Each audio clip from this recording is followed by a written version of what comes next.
গাজীপুর সদর উপজেলার বাঘের বাজার Bangabandhu safari park road cortex garments সংলগ্ন আর.এস. খতিয়ান মূলে জমির মালিক আব্দুল করিম ৪৫% জমির মধ্যে ২৪% জমি বিক্রি করেন আব্দুল করিম ত্রিশাল উপজেলার নওপাড়া গ্রামের একলাস উদ্দিনের কাছে। পার্কের রাস্তা প্রশস্ত করায় সরকারের ক্ষতি সাধন করেছেন।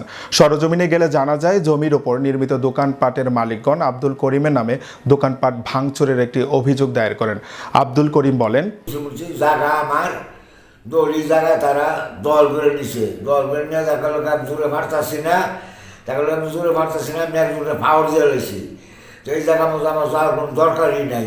তারা রাস্তা টেরা আবার তুলে এক লিটার তুলছে, এই টেরা ফেরত দেওয়ার লেগিয়া ফেরত দেওয়ার না বুঝলে এই লেগে তারা এই যে কাগজ জায়গা তারা ভাঙচুর করে আমার নামে সামনের ছবিগুলো আমার নামে মিথ্যা হয়রানি করতেছে, মিথ্যা মামলা দিতেছে।